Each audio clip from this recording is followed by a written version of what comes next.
오늘은 교회 절기로 맥주 감사 주일입니다. 맥주 감사절은 한 해의 첫 열매, 보통 보리나 밀의 첫 수확을 하나님께 드리며 감사하는 절기입니다. 물론 우리가 수고하고 땀 흘려서 얻은 열매들이지만 실제로는 하나님께서 햇빛을 주시고 비를 주시고 또 나에게 일할 수 있는 건강과 지혜와 여건을 허락하셨습니다. 이 고백하는 날입니다. 그래서 맥주 감사절은 상반기 동안 하나님께서 어떻게 우리의 삶을 인도해 주셨는지를 돌아보며 감사하는 날이고, 하반기를 더욱 풍성하게 채워주실 은혜를 기대하는 믿음을 하나님께 고백하는 시간입니다. 오늘 우리가 드리는 하반기 이 첫 예배가 하나님께서 지금까지 베풀어 주신 은혜에 대한 감사, 그리고 하반기를 더욱 풍성한 은혜로 채워주실 하나님의 은혜를 기대하는 믿음의 소망의 예배가 되기를 간절히 소망합니다. 지난주에 말씀드린 것처럼 이제 7월 한 달 동안 하나님 나라를 세운 사람들이라는 주제로 성경 속에 등장하는 4명의 인물을 만나보고자 합니다.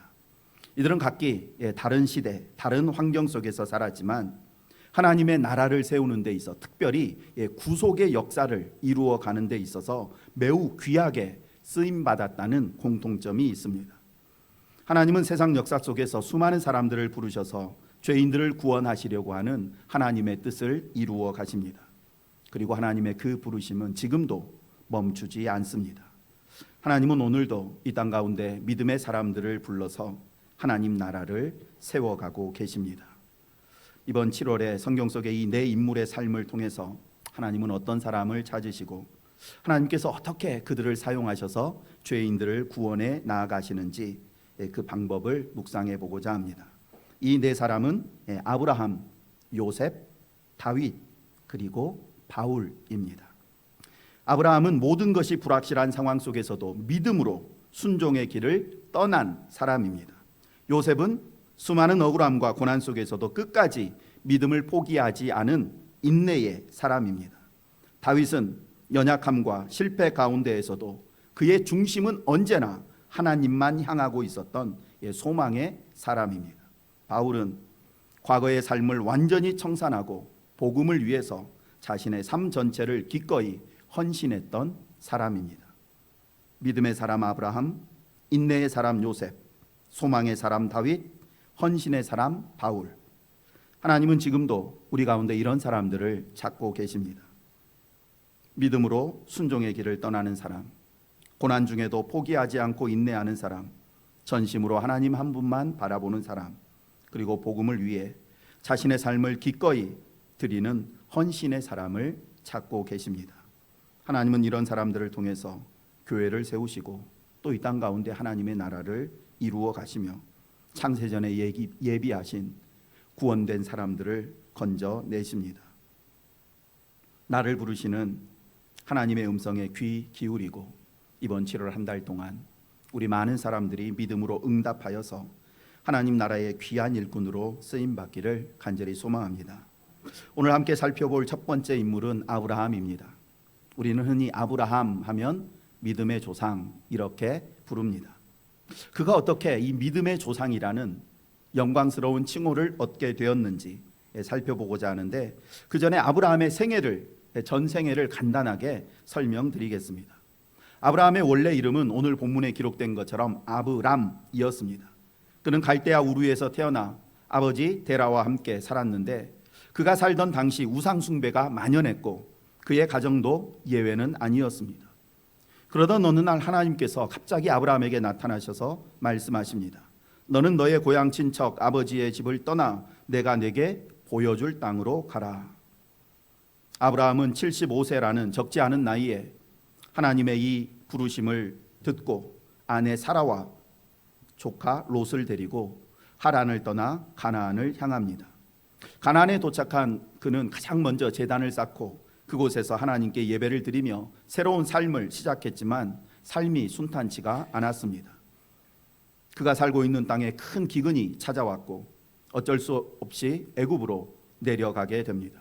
애굽으로 내려가서는 아내가 아직은 좀 매력이 있는 여인이었는지 자기 아내라고 하면 자기를 죽이고 그 아내를 뺏어갈까 봐 누이라고 여동생이라고 속이는 잘못을 범하게 됩니다.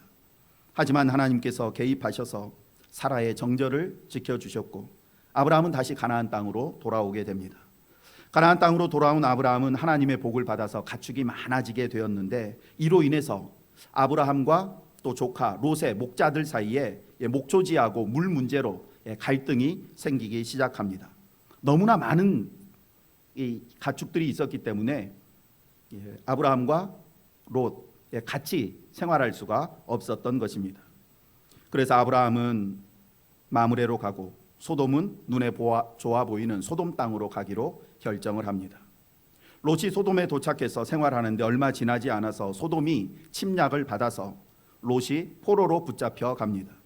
이 소식을 들은 아브라함은 자기 집에서 훈련시킨 318명의 군사를 데리고 롯과 포로로 붙잡혀간 모든 소돔 사람들 그리고 그들의 재산을 다시 되찾아옵니다. 승리하고 돌아오는 길에 살렘왕 멜기세덱이라는 사람을 만나서 그에게 축복을 받고 아브라함은 자기가 얻은 것의 11조를 그에게 들고 그리고 나머지 모든 전리품 전체를 다 소돔 왕에게 다시 돌려줍니다. 이 모습을 선하게 보신 하나님은 아브라함에게 나타나셔서 내가 너의 상급이 되어주고 너의 자손을 하늘의 별처럼 많게 해주겠다 약속하십니다. 하지만 이 약속은 수년이 지나도록 이루어지지가 않았습니다. 아브라함은 자녀를 주겠다는 하나님의 약속을 끝까지 기다리지를 못하고 중간에 아내의 여종 하갈이라는 여인을 통해서 이스마엘이라는 아들을 낳게 되는데 이때 아브라함의 나이가 86, 86세였습니다. 하지만 하나님은 그 늙은 나이에 귀하게 얻은 이스마엘은 내가 생각한 약속의 자녀가 아니다 라고 말씀하십니다. 그리고 그로부터 13년이 지난 후 아브라함의 나이가 99세가 되었을 때 하나님은 다시 그에게 나타나셔서 이전에 하셨던 언약을 재확인시키시며 아브람이라는 이름을 아브라함이라고 그리고 아내가 사레였는데 사라라고 이름을 바꾸어 주십니다. 그러면서 그의 가정에 한 가지 약속을 해주시는데 내년 이맘때에 너희 가정에 아들이 태어날 것이다 이렇게 말씀하셨습니다. 이 약속을 하신 후 하나님은 아브라함에게 내가 소돔과 고모라를 죄악 때문에 심판해야 되겠다라는 계획을 알려주시는데 아브라함은 소돔이 멸망하는 것이 불쌍해서 저 성에 의인 10명 있으면 살려주시겠습니까? 라고 간구합니다. 하지만 소돔과 고모라에는 의로운 사람 10명이 없었고 결국 유황불로 멸망하게 됩니다. 소돔과 고모라가 멸망하자 아브라함은 그것 때문에 실망했는지 어땠는지 다시 또 살고 있던 가나안을 떠나 블레셋 쪽 그랄 지방으로 내려가는데 거기서도 역시 아내를 누이라고 속이는 잘못을 반복합니다. 하지만 이번에도 하나님은 이 일에 개입하셔서 사라가 정절을 지킬 수 있도록 하시고 얼마 지나지 않아 그의 가정에 약속하신 이삭이 태어납니다. 그때 아브라함의 나이가 100세, 사라의 나이가 90세였습니다. 그렇게 귀하게 얻은 이삭이 자라서 10대 소년쯤 되었을 때 하나님은 아브라함에게 이삭을 번제로 바치라는 청천벽력과도 같은 명령을 내리십니다. 도저히 이해할 수도 없고 받아들일 수도 없는 말씀이었습니다. 하지만 아브라함은 망설이지 않고 하나님의 명령에 순종하여서 이삭을 데리고 하나님이 지시하신 모리아 산으로 올라갑니다. 모리아 산에 올라가서 이삭을 제단 위에 올려놓고 그를 향하여서 칼을 내드는 순간 하나님께서 다급한 목소리로 아브라함아 아브라함아 그 아이에게 손대지 말라 이제야 네가 하나님을 경외하는 줄 아노라 말씀하시며 미리 예비해 놓으셨던 수량을 가르치시면서 그것으로 제사를 드리게 하십니다. 아브라함은 수량으로 제물을 바치고 그 곳의 이름을 여호와께서 준비하신다라는 뜻을 가진 여호와 이레라고 명명합니다. 그 아내가 사라가 127살이 되었을 때 세상을 떠나고 아브라함은 어머니를 잃은 슬픔 가운데 있던 아들 이삭을 위로하기 위해서 리브가라는 여인을 아내로 맞이하게 합니다. 그리고 아브라함은 175세까지 살다가 하나님의 품에 안기게 됩니다. 짧게 설명드린 아브라함의 세계를 보시면 알겠지만 아브라함은 완벽한 사람이 아니었습니다. 하나님이 인도하신 땅에 도착했지만 기근 때문에 그 약속의 땅을 떠났고 또 아내로 인해서 목숨을 잃을까 봐 아내를 여동생이라고 2번이나 계속해서 속이기도 했습니다. 하나님의 약속을 기다리지 못하고 여종을 첩으로 취해서 아들을 낳기도 하고 또 그렇게 낳은 아들 이스마엘과 하갈을 냉정하게 집에서 쫓아내는 잘못을 범하기도 했습니다. 하지만 결정적인 순간마다 아브라함은 상상할 수도 없는 믿음과 순종의 모습을 보였습니다. 그 대표적인 사건이 바로 떠나라라는 하나님의 이 말씀 한마디에 본토 친척 아버지의 집을 과감히 떠난 사건과 100세에 낳아서 눈에 넣어도 아프지 않은 아들 이삭을 말씀에 순종하여 번제로 드리려고 했던 사건입니다. 오늘은 첫 번째 사건을 중심적으로 살펴보며 하나님의 말씀을 듣겠습니다. 하나님께서 아브라함에게 말씀하십니다. 여호와께서 아브라함에게 이르시되 너는 너의 고향과 친척과 아버지의 집을 떠나 내가 내게 보여줄 땅으로 가라. 태어나면서부터 75년 평생을 자라온 고향이자 삶의 터전이고 그리고 그의 삶에서 가장 안전하고 편안한 곳, 하나님은 그곳을 떠나라고 구체적인 목적지도 말씀하시지 않고 그저 떠나라고 말씀하셨습니다. 그런데 아브라함은 놀랍게도 이 말씀에 순종하여 길을 나섭니다. 어떻게 해서 아브라함이 하나님이 떠나라는 말씀 한마디에 75년 정들었던 고향을 단호하게 떠날 수 있었는지 뒤에서 설명드리기로 하겠습니다. 아무튼 이 순종의 발걸음이 이 땅의 구속의 역사의 시작이 되었습니다. 그리고 이 믿음의 결단이 그를 믿음의 조상이 되게 하는 축복의 씨앗이 되었습니다. 신앙은 떠남으로부터 시작됩니다. 익숙하고 안전하게 느끼는 환경에서 떠나야 하고 그동안 내가 내 인생의 기준으로 삼았던 세상의 가치관과 문화 그리고 오랫동안 세상의 경험으로 내 안에 쌓여있는 수많은 경험들, 지식들 이런 것들로부터 떠나야 합니다. 또한 하나님을 만나기 전에 내가 세우고 있었던 내 인생의 목표, 방향 여기서부터 또한 떠나야 합니다. 떠나지 않으면 진정한 신앙생활을 시작할 수가 없습니다. 물론 지금까지의 삶에서 떠나지 않고도 신앙생활을 하고 있는 사람들이 있습니다. 그러나 그것은 참된 신앙생활이라 할 수 없습니다. 왜냐하면 신앙이란 내가 이전에 믿고 있던 것에 하나님이라고 하는 새로운 대상을 더하는 것이거나 기존의 생활 방식 약간 수정하고 이전에 하지 않던 예배드리고 기도하고 성경 보는 이런 몇 가지 습관을 더하는 것 이것을 신앙이라고 말하지 않기 때문입니다. 신앙이란 삶의 방향을 완전히 바꾸는 것을 의미합니다. 에베소서 4장 22절부터 24절 말씀입니다. 함께 읽어보겠습니다. 너희는 유혹의 욕심을 따라 썩어져가는 구습을 따르는 옛사람을 벗어버리고 오직 너희의 심령이 새롭게 되어 하나님을 따라 의와 진리의 거룩함으로 지으심을 받은 새 사람을 입으라. 아멘. 옛사람을 완전히 벗고 새 사람을 입는 것, 요 입는 것에서부터 신앙생활이 시작되는 것입니다. 좀 더 쉽고 분명하게 말씀드리면 바울과 같은 고백을 하는 것입니다.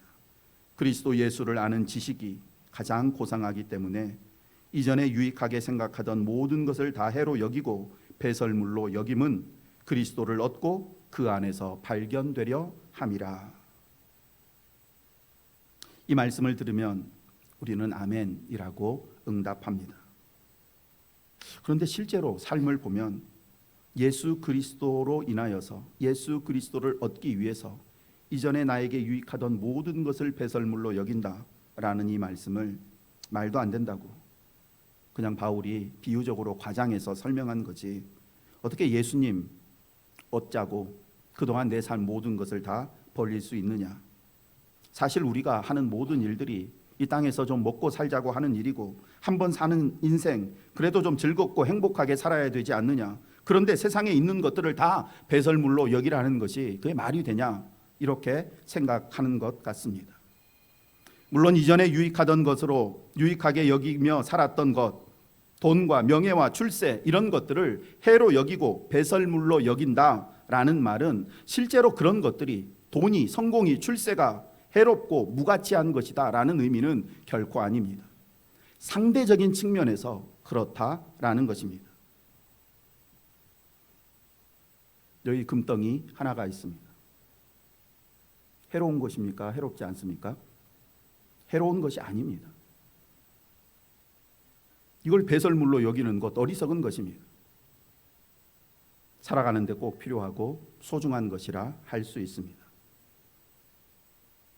이게 내 인생에 정말 유익을 주고 행복을 주는 것이라고 생각하고 이것을 바라보면서 이것을 얻기 위해 살아왔습니다. 근데 어느 날 누군가 저쪽에 이게 있다고 이야기를 하는 것입니다. 어떻게 해야 됩니까? 이쪽으로 가야죠. 지금까지는 이것을 보고 살아왔는데 누가 이것이 있다고 얘기하면 이쪽으로 가야 합니다. 그런데 문제는 이쪽으로 가려면 내가 그동안 붙잡고 살았던, 머물러 있었던 여기를 떠나야 합니다. 이거 가지고 가면 되지 않냐라고 말할 수 있을지 모르지만 그럴 수는 없습니다. 이것을 가지고는 이쪽으로 갈 수가 없습니다. 도랑치고 가재 잡고 마당 쓸고 돈 줍고 나는 그런 일이 있었으면 좋겠다 생각하지만 하나님은 신앙의 영역에서는 그런 일이 있을 수가 없다고 말씀합니다. 이것을 얻고자 하면, 이곳으로 가고자 하면 지금 있는 이곳을 떠나야 합니다. 그런데 막상 떠나려고 하는데 아직 내 마음에 확신이 없습니다. 불안하고 두렵습니다.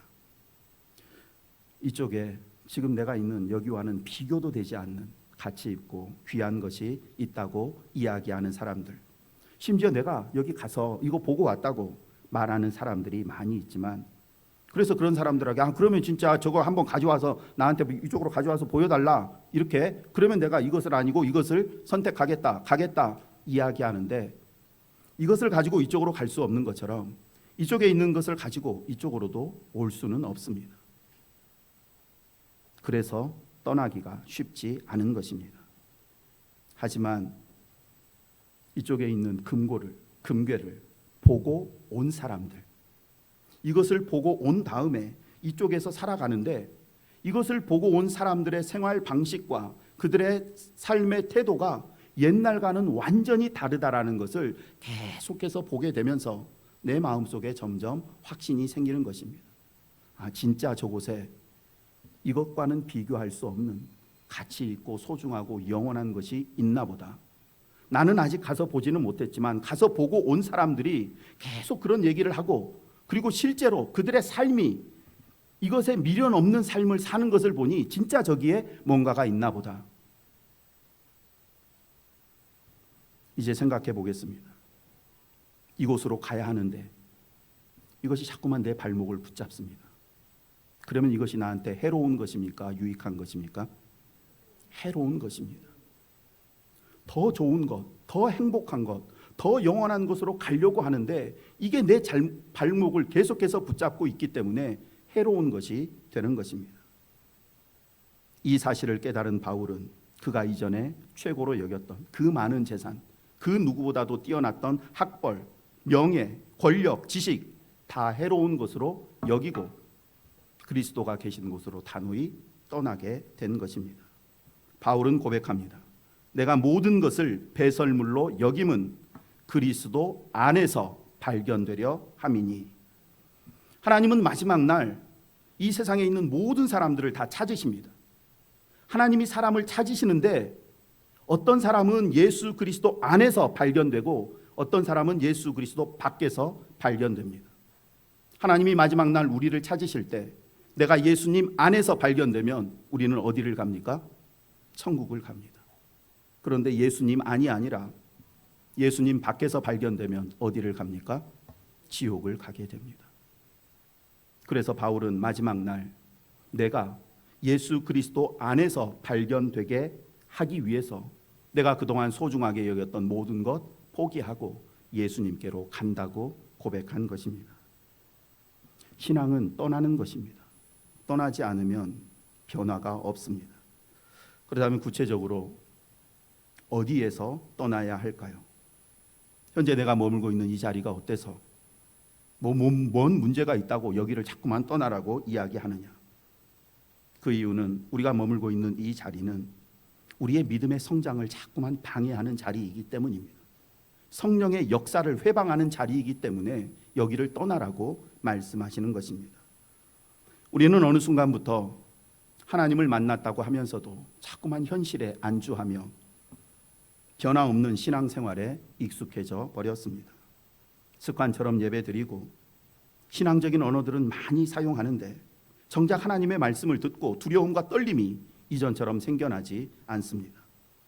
예배는 드리지만 예배 가운데 계신 하나님과의 인격적인 만남은 가지지를 못하고, 말씀은 듣지만 그 들은 말씀이 삶으로 연결되지 않고, 하나님 앞에 기도를 드리지만 하나님이 주시는 평안과 담대함은 누리지 못합니다. 이러한 마음의 자리에서는 믿음이 자라지 않습니다. 그래서 하나님은 안일함과 자기 만족과 습관적인 신앙생활의 자리에서 떠나야 한다고 말씀하시는 것입니다. 우리는 또한 세상의 교훈과 가치관이 내 인생의 기준이 되어 살아가는 그 자리를 떠나야 합니다. 우리는 입술로는 늘 말합니다. 하나님이 제 인생의 주인이십니다. 하나님이 내 인생의 주인이라고 말하면서 정작 내 인생의 중요한 선택과 결정 상황이 주어지면 언제나 세상적인 논리와 내 경험, 내 감정을 따라서 결정을 해버립니다. 하나님의 말씀보다 지금 이 일이 나한테 이익이냐 손해냐, 나에게 성공을 주느냐 실패를 주느냐, 내가 이 일을 할 수 있느냐 없느냐, 내가 이 일을 할 때 사람들이 어떻게 쳐다볼까, 이런 거를 더 중요하게 생각합니다. 이러다 보니 하나님이 내 삶의 주인이시며 하나님의 말씀이 내 인생의 등불이라는 믿음의 고백은 그저 말뿐이고, 실제 우리의 삶의 방향은 계속해서 세상을 향해서만 나아갑니다. 내가 내 삶의 중심으로 있는 자리를 떠나지 않으면 우리의 믿음은 자라지 않고 온전한 신앙생활을 할 수가 없습니다. 그래서 하나님은 오늘도 우리에게 내가 주인으로 앉아있는 그 자리에서 내려오라고 말씀하십니다. 또한 많은 성도들이 예수님을 만나고 예수님을 믿고 구원과 자유와 평안을 얻었다고 말하면서도 돌이켜보면 여전히 과거의 실패와 상처의 자리에 머물러 있어서 신앙생활의 감격을 온전히 누리지 못하는 이들이 많습니다. 안 돼요. 못해요. 예전에 다 해봤지만 안 됐어요. 내가 옛날에 그 일 하다가 얼마나 상처를 받고 이제 조금 회복되려고 하는데 나한테 또 그런 일을 하라고 해요. 과거의 상처와 두려움, 자기 연민의 자리에서 우리가 계속 머물러 있는 한 하나님이 주시고자 하는 참된 회복과 평안과 소망을 누릴 수가 없습니다. 하나님은 우리에게 참된 자유와 평안을 주시기 원하는데, 그러기 위해서는 우리가 지금 계속 머물러 있는 이 과거의 상처의 자리, 실패의 기억에서 떠나야 되고 두려움과 열등감의 자리에서 벗어나야 합니다. 결론적으로 하나님이 이 시간 우리에게 떠나라고 말씀하시는 이유는 지금 우리가 머물러 있는 이 자리는 우리의 믿음의 성장을 가로막는 자리이고 하나님의 뜻을 행하기에는 합당하지 않은 자리이고 무엇보다 성령의 역사를 회방하는 자리이기 때문입니다. 그렇다면 우리는 어디로 떠나야 할까요?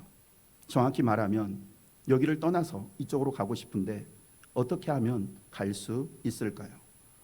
1절 말씀 다시 보시기 바랍니다. 여호와께서 아브라함에게 이르시되 너는 너의 고향과 친척과 아버지의 집을 떠나 내가 네게 보여줄 땅으로 가라. 하나님은 아브라함에게 고향 친척 아버지의 집, 그에게 있어 가장 익숙하고 그에게 안전하고 경제적으로 안정된 삶을 보장했던 그곳을 떠나라고 말씀하셨습니다. 그런데 떠나라고만 말씀하실 뿐 도대체 어디로 가야 되는지 목적지는 말씀해 주지 않으셨습니다. 어디로 가야 하는지, 거기 가면 지금보다 뭐가 더 나은지 하나님이 말씀해 주지는 않고 그저 떠나라고만 말씀하십니다. 사실 이런 막연하고 무책임한 말씀만 믿고 평생 살아온 삶의 터전과 안전하고 익숙한 환경을 떠난다는 것은 거의 불가능합니다. 그럼에도 불구하고 아브라함은 하나님의 말씀에 아무 대꾸도 하지 않고 순종했습니다. 어떻게 그럴 수 있었을까요? 가능한 경우는 한 가지밖에 없습니다. 그것이 무엇인가? 떠나라고 말씀하시는 하나님에 대한 철저한 신뢰와 믿음입니다. 뭐라고요? 하나님이 나한테 무슨 말씀을 했는지는 중요하지가 않아요. 그 말씀을 하신 분이 하나님이시라는 사실이 중요한 것입니다. 예를 들어 보겠습니다. 길을 가는데 낯선 사람이 다가와서 불쌍한 표정을 지으면서 10만 원만 빌려달라고 이야기합니다. 아마 대부분 돈이 있어도 그냥 없다고 하고 지나갈 겁니다. 그 사람이 이런저런 사정을 한다고 해도 지갑을 열어서 10만 원을 빌려줄 가능성 거의 없습니다. 다른 상황을 생각해 보겠습니다.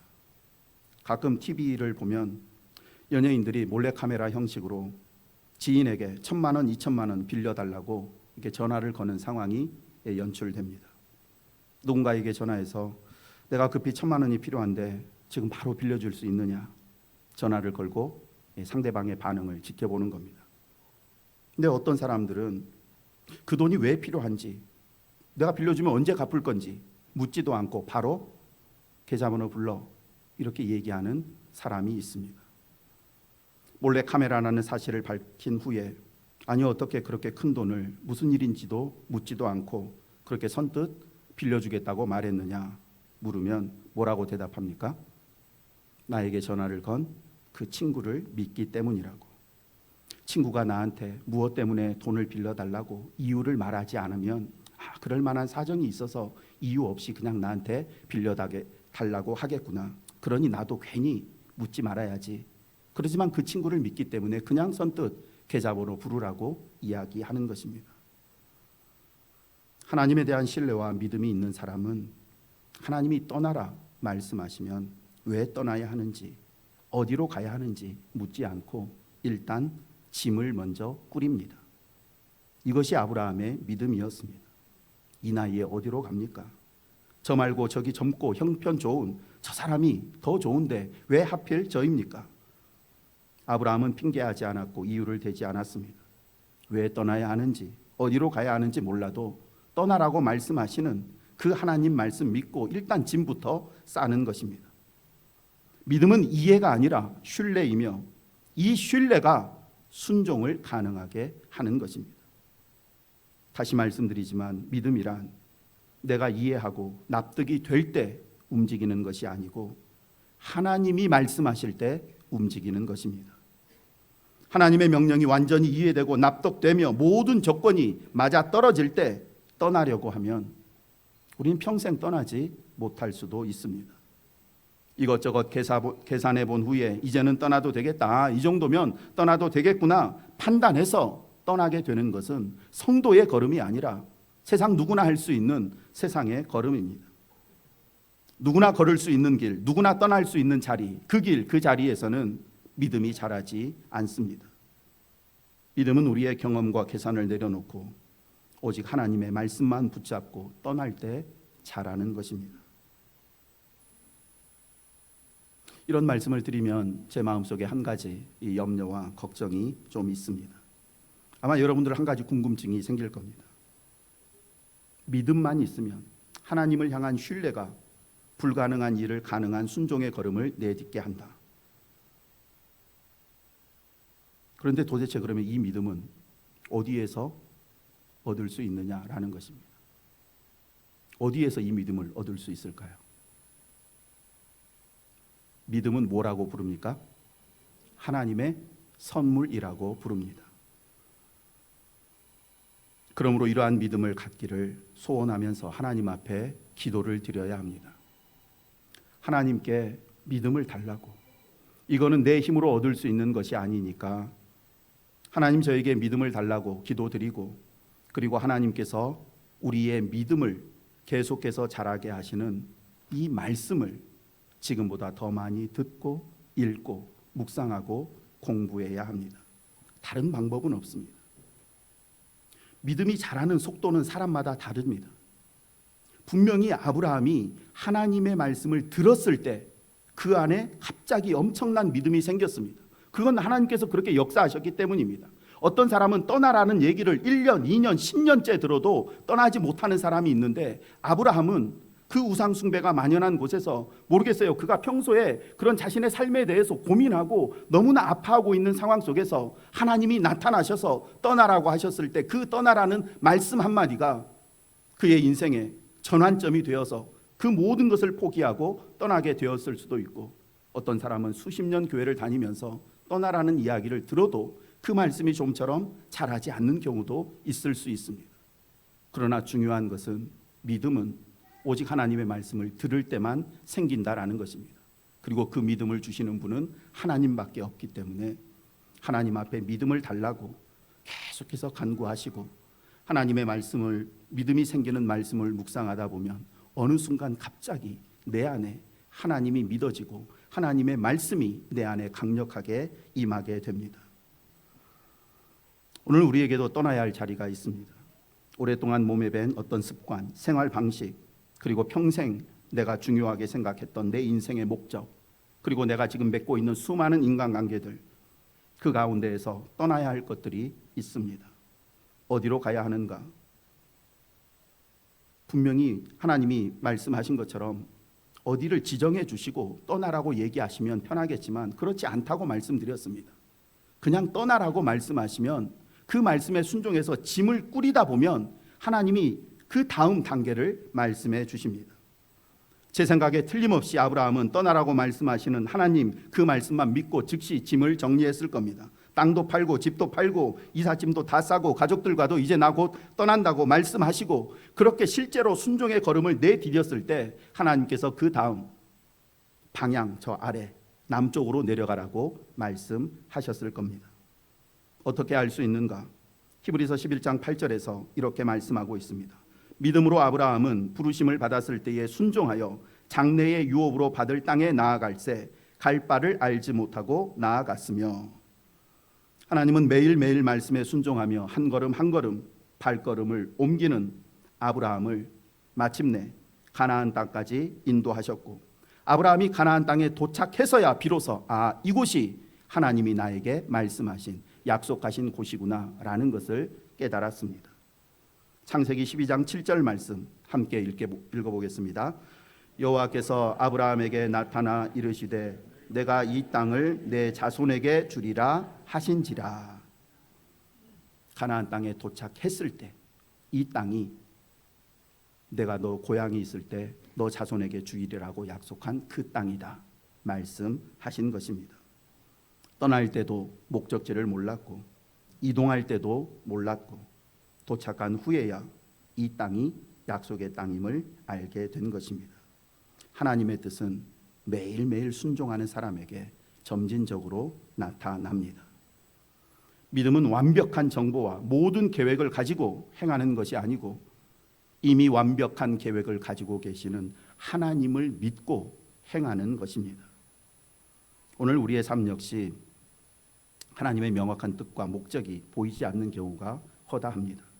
내가 너와 내 자손을 창대하게 하리라, 내가 너를 복의 통로가 되게 하리라, 그냥 이렇게만 말씀하시고 도대체 어떤 과정을 거쳐서 어떤 방법으로 얼마나 내 삶을 창대하게 하실지 하나님이 다 말씀해 주시지 않습니다. 그러나 매일매일 순종의 길을 걷다 보면 시간이 지나서 우리 모두 이렇게 고백하게 됩니다.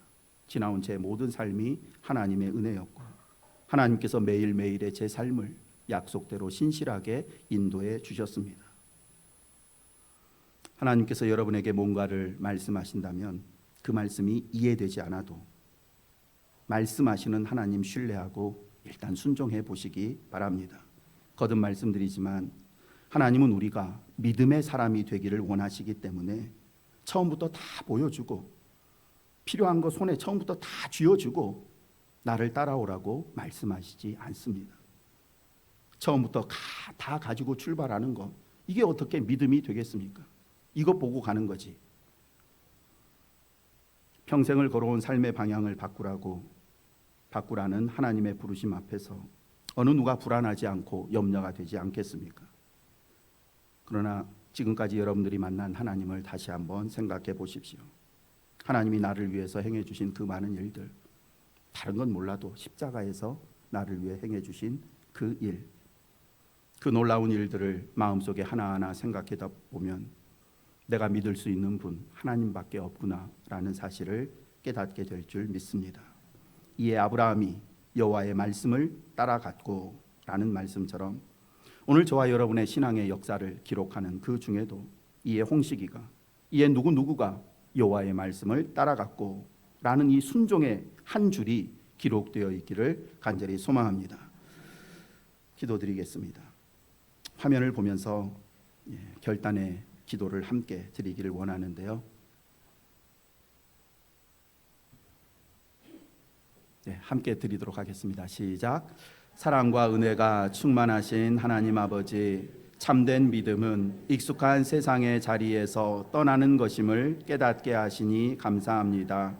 저희도 아브라함처럼 갈대아 우르의 익숙함과 안정을 내려놓고 하나님께서 보여주실 땅을 향해 떠나는 믿음의 사람이 되기를 원합니다. 떠나라 말씀하실 때 아직은 때가 아니라고, 준비가 안 되었다고, 확신이 서지 않는다고 미루지 않겠습니다. 주님이 떠나라 하시면 주저없이 믿음으로 순종의 걸음을 내딛게 하옵소서. 돌아서야 할 관계가 있다면 돌아서게 하시고, 끊어야 할 습관이 있다면 끊게 하시며, 떠나야 할 자리가 있다면 과감히 떠나게 하옵소서. 돌아서고 끊어내고 떠난 후 일어날 일들에 대한 불안과 두려움은 다 하나님께 맡기고 매일매일 말씀을 따라 살게 하옵소서.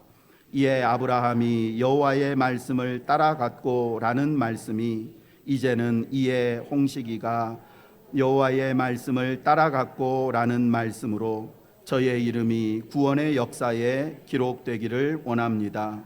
오늘 이 결단이 일회성 고백으로 끝나지 않고 매일매일의 삶 속에서 순종으로 이어지게 하시길 소망하며 예수님의 이름으로 기도드립니다. 아멘.